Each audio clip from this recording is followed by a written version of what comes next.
We're inside the lobby for Media Days. Dogs and cats living together, mass hysteria. Welcome back. Your dreams were your ticket out.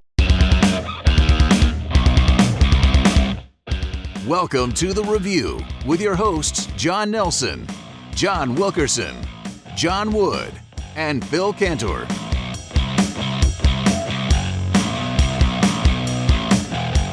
Hello, everybody, and welcome back to another episode of The Review. It's the Online Sports Guys College Football Podcast featuring us, the Online Sports Guys, last week as we kind of debuted this season's more or less penultimate kickoff episode. All four of us are here. This week, it's the three of us, OSG J-Dub, OSG Nelson, me, OSG Phil. Somewhere in the universe of the interwebs lies Brother Wilkie. We don't know exactly where because, well, in part because he doesn't answer his texts and because he still doesn't have Twitter, which makes it kind of hard to get a hold of him at times. But I'm sure he is off enjoying his oldest playing baseball out in Gainesville, and hopefully he'll drop in here before we're done with this hour. Guys, we are really hitting the ramp up to the college football season now because of the magic word, the unofficial kickoff, official kickoff to the college football season, and that's Media Days. Last week, the Big Ten started there, or not the Big Ten, the Big 12 started theirs. Bleh. And this week, I think that's what a lot of folks thought about it when they started their media day too. This coming up this week, the Big Daddy, the SEC kicks off their media days. And one of the things, and I don't know yet, I've got to look up to see what the Big 12 did, but SEC is going to be limiting theirs this year to the local media covering the given team, or they're going to be the only ones allowed in the building to do their interviews and get everything that they need for the preseason. Interesting way of going about, because as we all know, in the years past, pre-pandemic, it was boom, fend for yourself. Pretty much. Does this get you guys excited? I mean, kind of, it's almost like game on. Game on! Game on! Excited? I don't know if that's the word. I mean, it makes sense, though, that they're limiting traffic into these media days because with, COVID ramping back up again. And thank you, Delta variant. I think everyone's going to be doing something similar to that. And it's just more to limit traffic and get people in and out and not have people walk on top of each other. But as far as excitement, I don't think that's the word. I think it's going to make it more about the coaches, make it more about the players that show up. And I don't think it's going to be generating that much more excitement. Really, I mean, we all covered the media days, and the excitement is Nick Saban zingers or Mike Krzyzewski, not Mike Krzyzewski, that's basketball, or someone like a Mac Brown dropping a nice zinger or two. But I mean, I don't know about you, Nelson, but for me, media days never really generated a whole bunch of excitement. No, because and I mean, as far back as we all covered it back in the days of black and white television when we all started. Hey now. When we all started, it was not a sweeping generality pointing at any one in particular, but when we would go, there was access that we could gain. And then as you had networks and the fever continued to ramp up, and Phil, you can speak to this, you had to basically fend for your life trying to get that one piece of video involving that one coach that you were trying to sit there and make sure that you got that piece of video of. And so it went from something that turned into, okay, it's a 3-day roadie to Hoover, and we can stay in a hotel and we're there all day and we're doing live shots and all this, to where it turned into a very cramped, very corporate element where you were pretty much told what you could and couldn't do, as opposed to having free reign as you've had before. But once again, when you have rights holders and networks, obviously you're falling into that secondary position. And then when you have all the fans who come in and just basically storm the gates that adds another element to it as well. And you're having to kind of make sure that you've got someone grabbing your rear belt loop to make sure that you're not going to get overrun while you're trying to do your job. And so it has changed over the years to more of a chore where you might get a zinger and you might get something off the page a little bit, but it has turned itself into basically bowl game or conference championship press conference settings where you're kind of at the mercy of everything around you instead of being able to do what you used to be able to do, Phil. Oh, yeah. I mean, even as far back as when I think the last time I got to go was about 12 years ago. Even that far back, you still had opportunities to grab guys on the side. You could get one of the coaches or one of the players and just kind of pull them off to the side and talk to them individually for your previews, for all your advanced work that you're doing leading into the season. You can't do that now. It's all very controlled. Gone are the days where you would stand there in the hallway at the Winfrey Hotel waiting for whichever coach might be coming off of the elevator from their room to head into their conference room. And that was your only opportunity to get video of them, was them walking through the hallways. And the story I always tell is that one day when we were there covering the University of Georgia, and sure enough, down the elevator comes Georgia head coach Mark Richt. Coach Richt walks out of the room and 25 cameras surround him, because not only are you dealing with the individual cameras from your market, you're dealing with the 15 to 20 from the state of Alabama, another 10 or 15 from Mississippi, and 5 or so from Louisiana, and so on and so forth. And we start walking with Coach Richt. I get next to him and I'm kind of sidestepping with him, and then he looks up to the crowd, and then he looks over and he sees me and he says, "Oh, hey Phil, how you doing? You having a good week?" And they're all like, "Hey, wait, you're supposed to be looking at us." And we start carrying on a conversation as we're walking through the hall. You can't do that now. This year, the SEC is limiting things. You can go on the day that your team goes.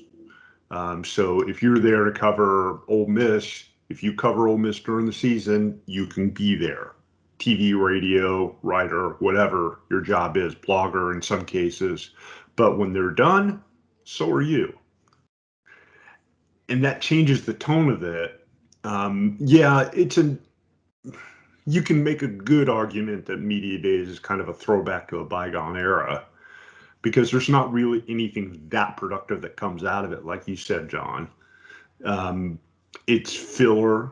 It's material to basically, if you're going to do a season preview of your particular team, that's when the writers get their quotes for those previews. That's when the TV folks and the radio folks get their interviews ahead of time, and then they chop them up into little bitty pieces and use them over the next 30 to 45 days while we wait for the season to start. Because right now, John, we're a little over a month away from kickoff? Yeah, and you're looking at all of this.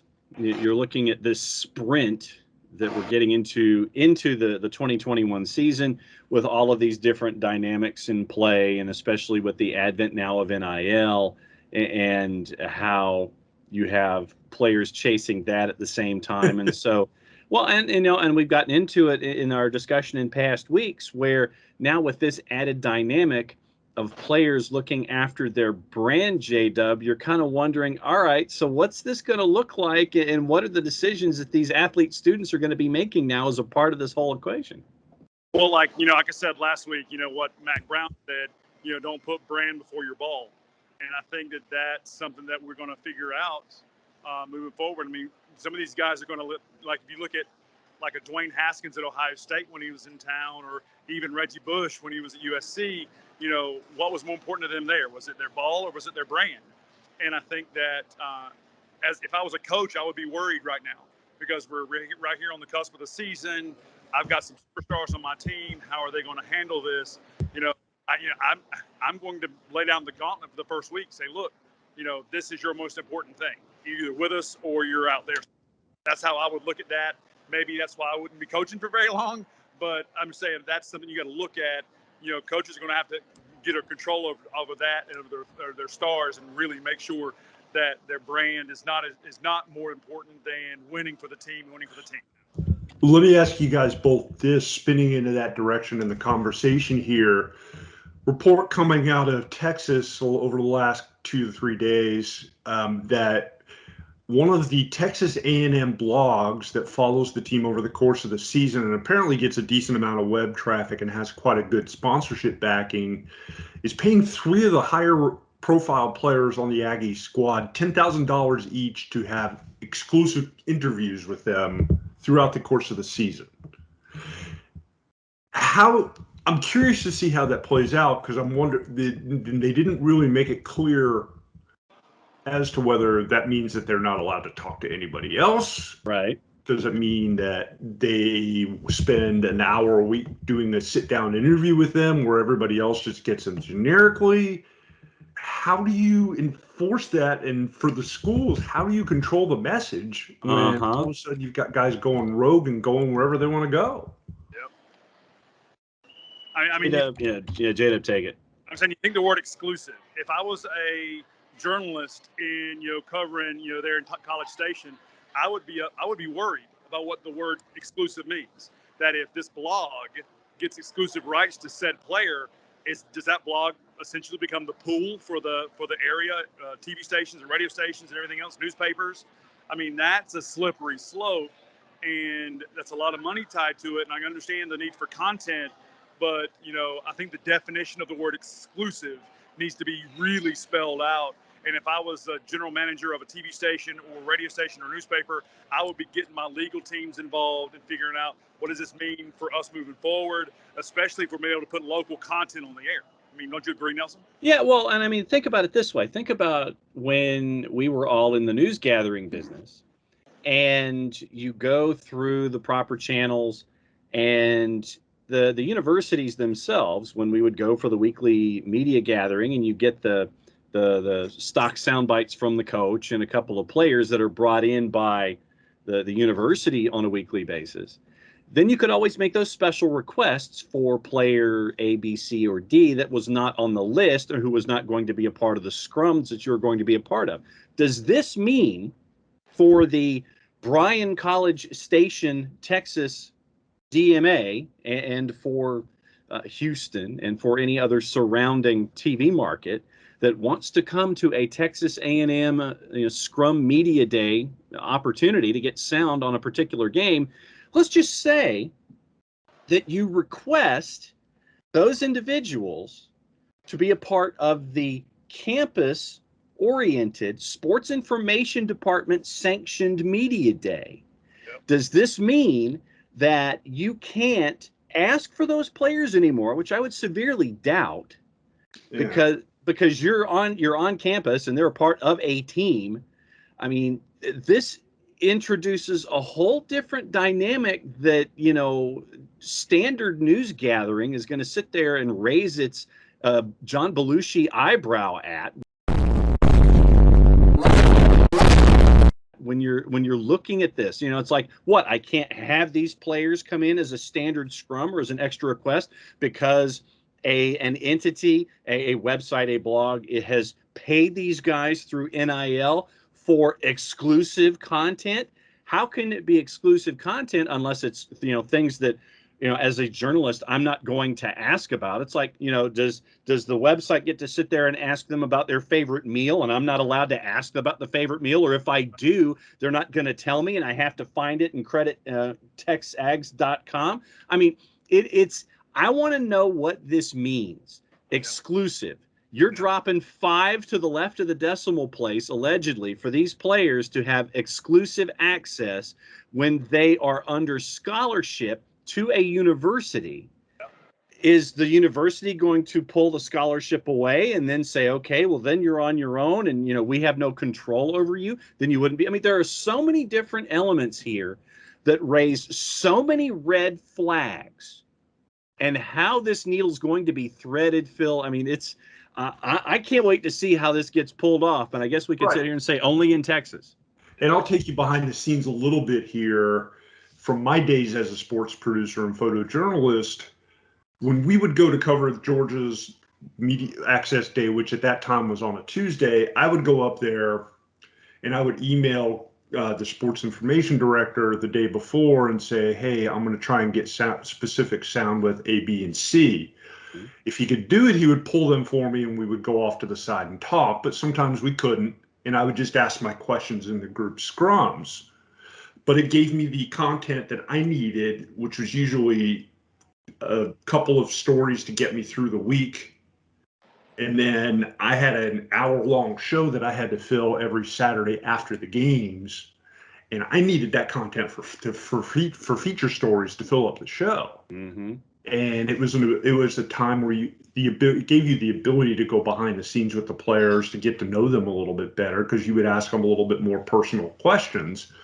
But the thing that I'm curious about, and I haven't really seen an explanation for here yet, is the sports information folks are usually very controlled in terms of what the players are able to talk about, what they can't talk about, what they can give away, what they can't give away in terms of information about the team and about how practice is going and things like that.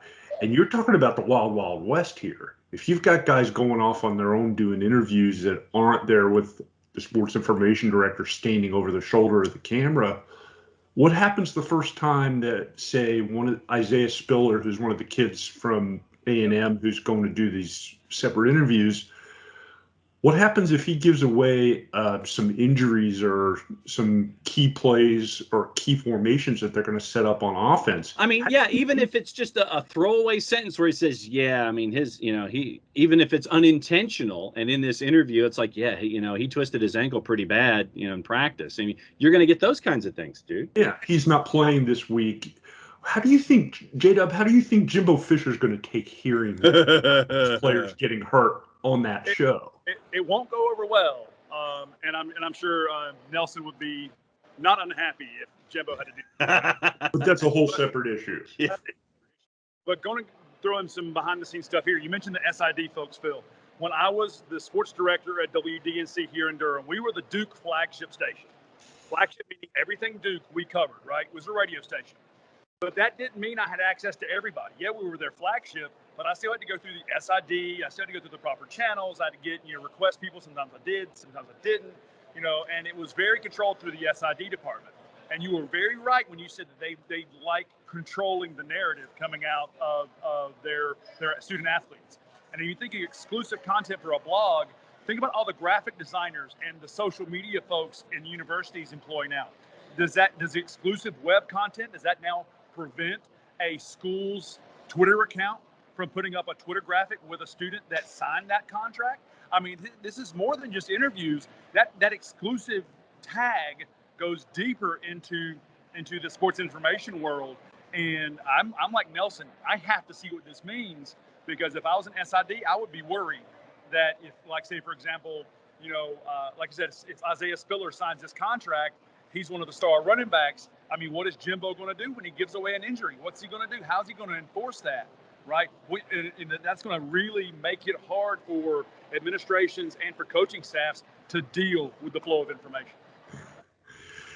Real quick here, we'll take a quick pause in the content here to give the promotional stuff. You are listening to the review on the OSG Sports Podcasting Network. You can find us on social media at OSG Sports. You can find us on Facebook and Twitter. Just look up OSG Sports. We're right there. Same thing on the phone application. We have a phone application. It is free. It costs you nothing. All you have to do is tap your phone a couple times, download it, boom, boom, boom. Out go the lights, and in comes the app.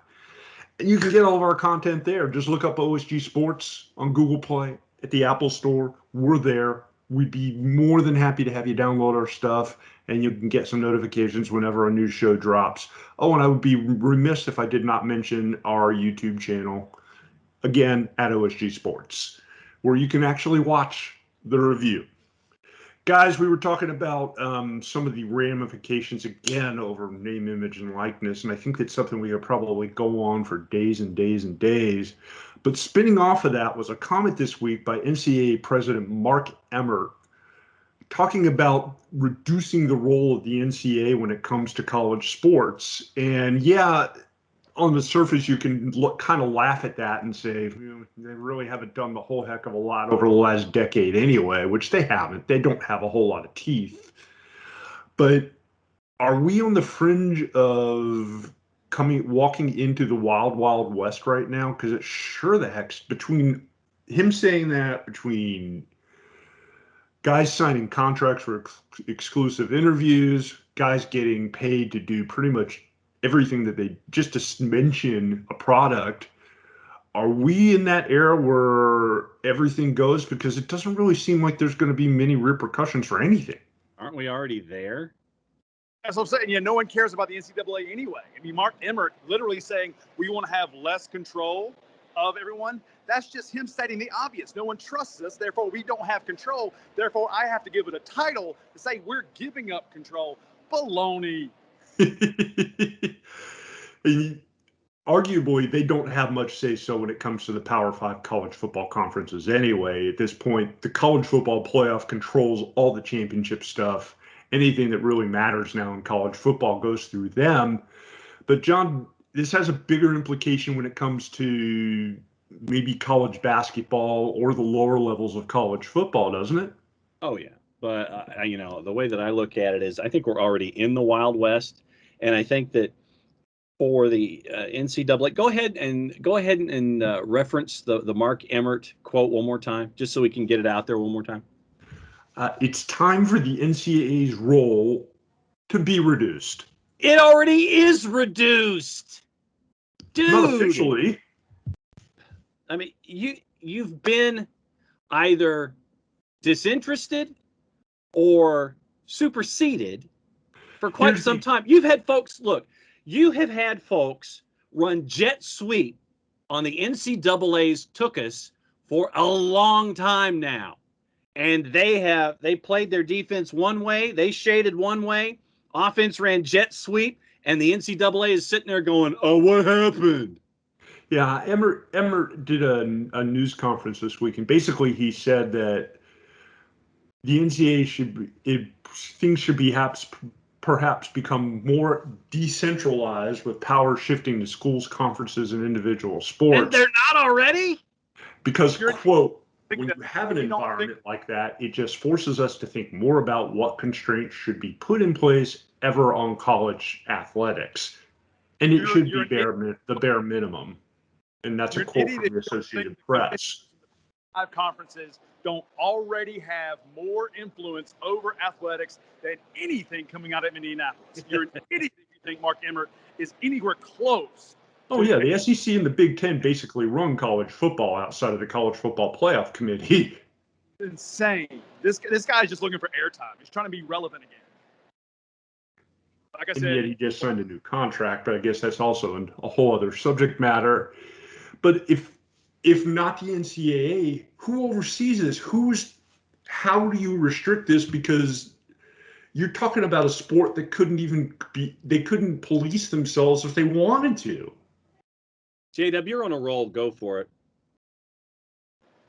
All I'm saying is, who's policing the police, right? It's like if you have Mark Emmert in the NCAA at the top, then you've got the commissioners of the Power 5 conferences and then, the Go Fives and everybody else. I mean, who do you let control? Who has the more direct control? If Mark Emmert says do X, nobody's going to do X. So what does the NCAA even exist? That's my whole thing. So who's controlling it? My thing is let the conference commissioners control it and let them get together with Go Fives or Power Fives and let it trickle down into the other conferences in Division III or whatever. Let the commissioners control it and let Mark just sit there and pray to God he's still collecting a paycheck at the end of the day. He's literally, I mean, my 87-year-old grandfather with dentures has more teeth than Mark Emmert does right now. It's insane. And the fact that he's dropping quotes like this is telling me he's just looking for relevancy. And honey, he ain't finding it. I'm just. Well, John, let me follow that up, that little mini rant, which was a good one, by the way. Follow that up with this question to you. Yeah. Is this the time where we see a czar of college football pop up? I thought that that's what the NCAA was supposed to be a long time ago, but that has never football. It has never materialized. And if you look, we're already to the point. By the way, no, I'm not talking about the czar of the telestrator either. No, not Mike Fratello. That would be for college hoops. But we are already to the point where the fox runs the hen house. Okay, people, move along. There's nothing to see here. The lunatics already run the asylum. But clarification, not Fox the network. No. Because that's lunatics on a different level. True, yes. You already have the lunatics in charge of the asylum here. The warden is not in charge. The only thing the warden has is the office with the fine teak desk. And he's got a key where he can lock himself in if he needs to.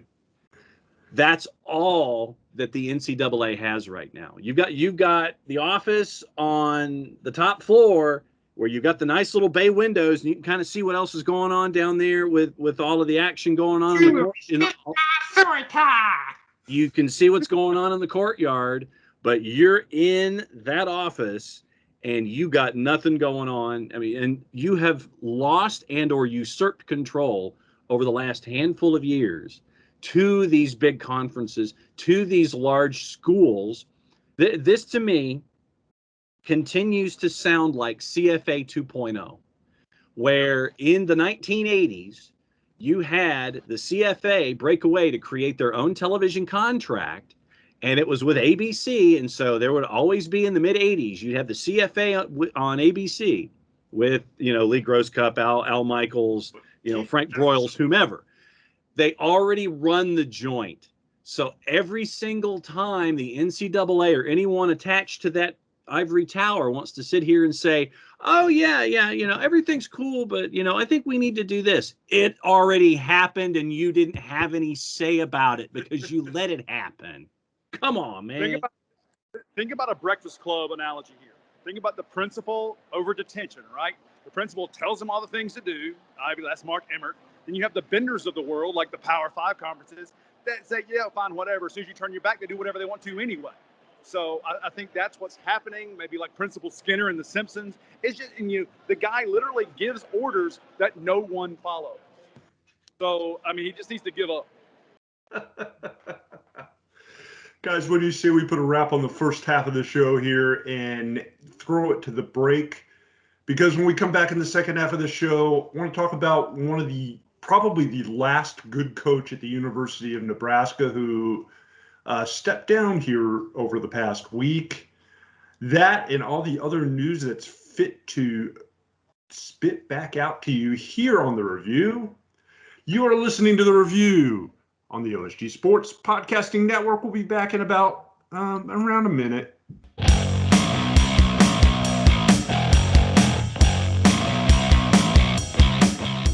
The OSG app is up and running on your Android or iPhone.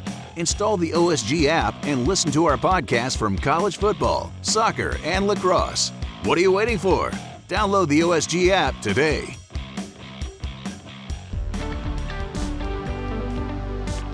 If you've been hurt in a car wreck, contact my friend Steve Apolinski of Apolinski & Associates. He's been representing individuals for over 30 years throughout Georgia and Alabama. Email him at steve@aa-legal.com or call him 24/7 at 404-377-9191. The initial consultation is free. We know that every driver is different, and a one-size policy does not fit all. That's why Country Financial offers a variety of discounts, so you get the coverage you need and the savings you deserve. From good driver to good student, multi-policy to multi-car, we've got a discount to suit every driver. Call Jason Wright at 678-568-6871 today to see what you could save. On Facebook at Jason Wright Agency or by phone at 678-568-6871. Discounts vary by state. Policies issued by Country Mutual Insurance Company, Country Preferred Insurance Company, or Country Casualty Insurance Company, Bloomington, Illinois. We're gonna play football. Yippee!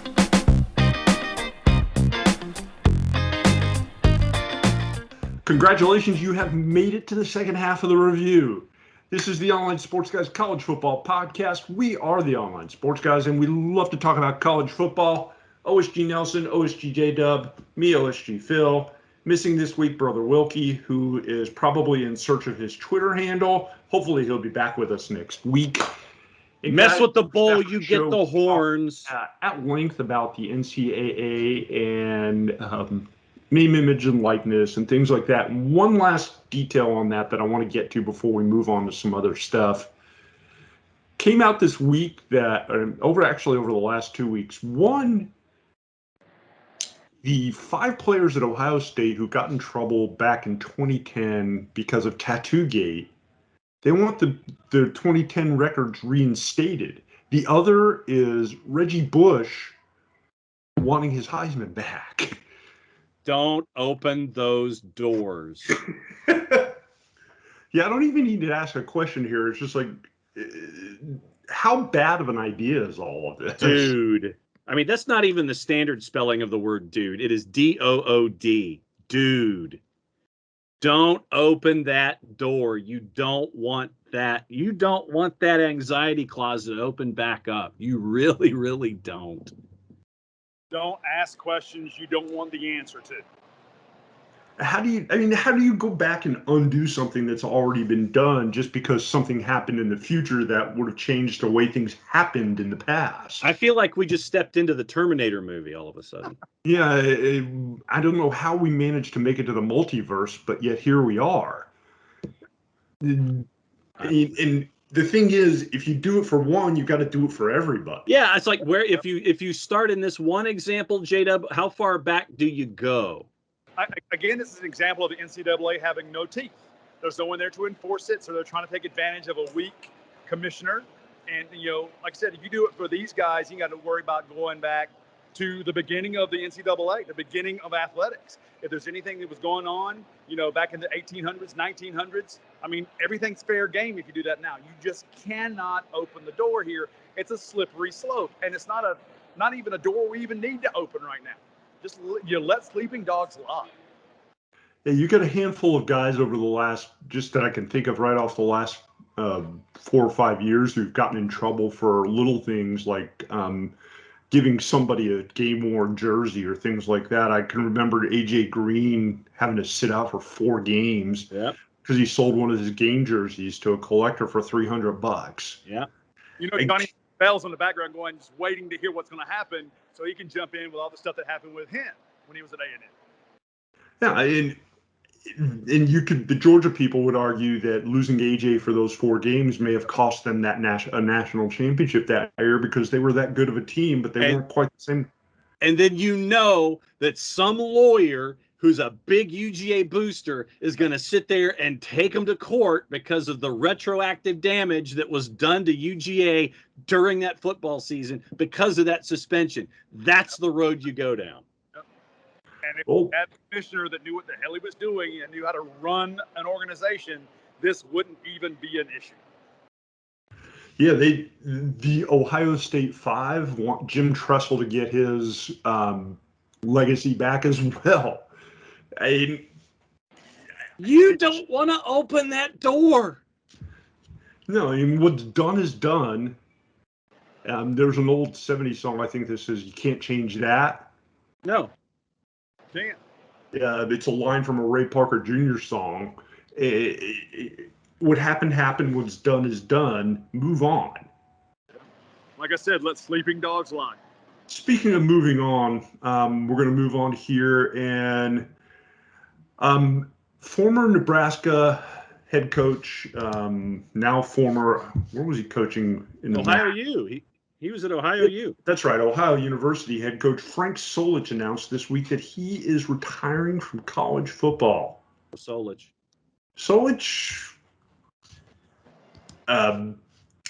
16 seasons, the winningest coach in MAC history during those 16 seasons. Yeah. And you could argue that he was the last good coach to coach at the University of Nebraska, a one-time power that's not exactly been powerful here over the last, say, decade. Yeah. Leaves a pretty good legacy, doesn't he? Yeah, and I'll make this quick. I mean, if you think about Athens, Ohio, and it really wasn't on the map even when we would have Go 5 discussions when Solich left Nebraska and headed to Ohio U.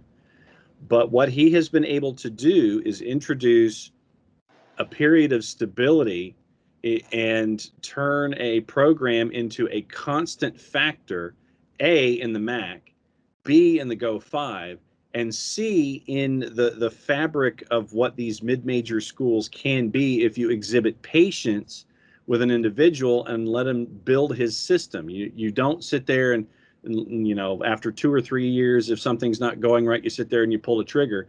You give someone the space to operate. You let them do what it is they can under the purview and the limitations that you have with Go 5s, and you've seen what Solich is able to do. Solich continued to win every single year that he was around, and you're getting those appearances on in those early bowl games. You're getting the appearances as a part of Maction on Tuesdays, and when you have these kinds of personalities and this kind of stability, it makes you wonder who that next individual is going to be in the MAC to continue, so you can have that those drawing cards for Maction and drawing cards for this Go 5 conference, where there have been teams that will come up and bite you. We've seen it with the University of Buffalo, where you'll have a team out of the MAC. If they can get that one quality talent, they'll come up and bite you.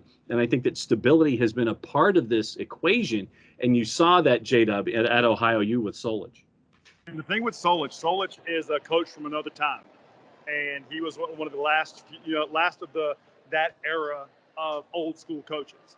And, I was thinking about, Oklahoma and Nebraska now with like Lincoln Riley and Scott Frost and those types of coaching administrations.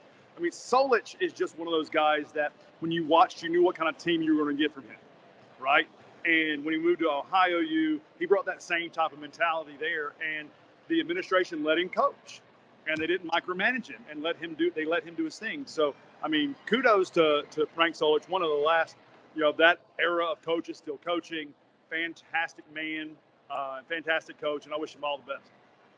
Yeah, it's funny you talk about stability and letting a program grow.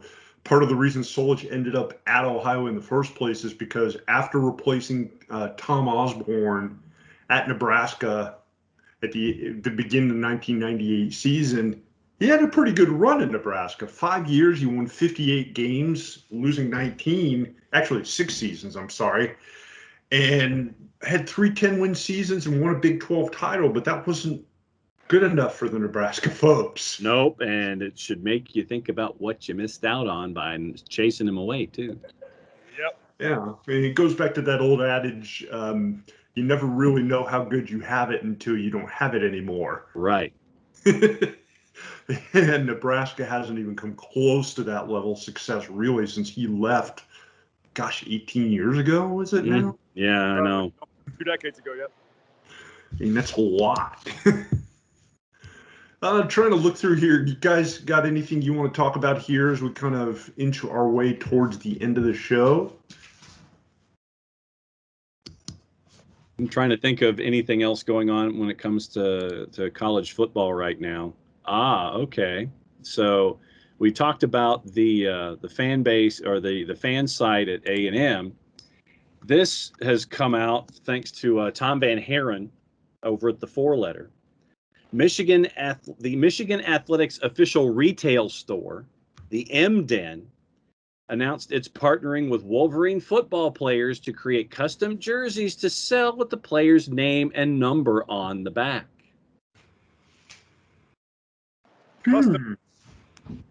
Interesting.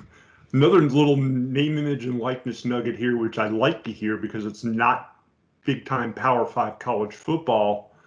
The Cavender twins who play on the Fresno State women's basketball team. Oh, I heard about this. Go ahead. Yeah, they got 3.4 million TikTok followers and another 250,000 per person on Instagram. Haley and Hannah Cavender signed an endorsement deal with Boost Mobile and a nutritional supplement company and made it onto a billboard on Times Square. And you're talking about two women's college basketball players at Fresno State. Good for them. absolutely. Line it up and knock it down. That's all I can say. Yeah, I have no problem with that. Yeah, we need to, Phil, this is your incentive to get us an OSG TikTok. Unfortunately, I think this is the part where your faithful producer shows his age, because I'm about to admit that I really don't understand TikTok. If it's about editing and content and things like that, yeah, I can probably figure it out. The question is, do I want to? Yeah. Yeah. Like, what kind of can of worms am I opening if we go there? A large one, sir. I don't know, maybe, with Wilkie and I both being college athletes, maybe we can still get the NIL and get some of our name, image, and likeness involved. There you go. Maybe we can have a Stereo J-Dubs TikTok channel. See, there you go. And then what you do is you go back and you consult with Wake Forest to see if they have a heritage collection, and you could get it done that way. Custom number 52 jersey. Absolutely. Absolutely. That'd be awesome. Yeah, I'm pretty sure I can't go back to the Georgia Southern intramural program and say, pull my basketball stuff. Why not? We could print it ourselves and not worry about it. It's been interesting also to me. I'm seeing all kinds of reports about recruiting. I thought college football or high school recruiting was over with for the year. It's never over, sir. No, I guess not. All these loopholes that guys and recruiters try to find. I mean, but here, I'm just gonna phrase it this way. Remember Glengarry Glen Ross. Remember the soliloquy of all time from Alec Baldwin. A, always, B, C, closing. Always be closing. Always be closing. And then further on down after, what's your name? Blank you, what's my name? The way that you look at it is like this. Get them to sign on the line which is dotted. Everything that you see involving recruiting right now is just the ABC aspect of it. Until we get to mid-December, and then the secondary signing day, which used to be the primary signing day in February. First Tuesday in February. All this is talk. It is all talk. You can't sign on a piece of paper until December and until it's faxed into the school of choice. All this stuff that you see. Yeah, I'm declaring to go to school X. Good for you. This is when the recruiting of this individual actually begins in earnest. Until that person signs on the dotted line, faxes it into the school of your choosing, and that shows up and it says like, oh, athlete X is now, signed his national letter of intent. So we go from NIL to NLI. You sign it, fax it in. That's when it's official. All of this talk right now of people declaring about, I'm going to be a part of the class for X school for 2022. All it is noise in the room. And this is when the recruiting actually starts. Because you're still seeing lots of so-and-so offered a scholarship from the University of X, right? Yeah, I could offer it to you. I mean, that's where they've got like 15 different people, have offered them scholarships. And then they say, okay, I have 12 hats on the table. I'm picking this hat. I'm declaring for this place. But like John said, until I sign that, NLI, and until I sign on the dotted line, it's all bluster. Until I put that ring on your finger. Yeah, until I give you the rose, all this is talking at the florist office. That's all this is. This is 30 years ago now, and the process is outdated. But I was actually, I guess back then, used nowadays terminology. I declared that I was going to play for the Naval Academy, right? I ended up signing with Wake Forest. So it's like there's that I can declare all I want to. But until I sign that document, it's open, and it's open season until that document's signed. Like John says, it's just talk. Down to signifying nothing. I declare I have found another news nugget, and that's the announcement. And we were talking earlier about Nebraska football. Okay. New athletic director for the Cornhuskers coming from. Is it Treve? It is Treve his own self. Wow. Trev Alberts is stepping in to take over for the retired Bill Moose. And now you've got two former Cornhusker greats in the positions of power within the program. Albert's running things as the athletic director with alumni Scott Frost as your head coach. Mr. Alberts might have an interesting decision after this season because Frost has had, 3 seasons to try to kind of get things right, the ship out there in Lincoln, and so far, not so good. I think so, yeah. Yeah, I would say his seat is in fuego. Absolutely. And what would it take, do you think, for Frost to kind of keep his job to stay off the hot seat? A 12-win season will keep his seat cold. Yeah, pretty much. 12. You think it's going to be 12 wins? That's the bar? An absolutely ridiculous season, yes. Yep. So if he doesn't go 11-1 and win the Big 12, Big 10, I'm sorry, he's toast. Unless the boosters fight for him, and unless Albert sees something to give him one more year. I mean, he's had 3 years to get his system in place. It's just not working. And I think it's funny that they're in Lincoln and Lincoln Riley's in Norman. So I just thought it was kind of fun. Indeed. Well, let's go ahead and start wrapping things up here, but I want to give you guys a homework assignment since we're getting ready to start counting down to kickoff of the 2021 season. Sure. It's time to start doing some previews here, and I think over the next few weeks we need to devote the show to previews. We can start, if you want, with the group of 5, or we could start with the Power 5, but I think we need to go kind of alphabetically from top to bottom. Okay, then let's go alphabetically from top to bottom. Yep. We'll start with the AAC and work your way down, do some homework, do some research, look up a little bit about each school, each team, and we'll talk about them here on the review.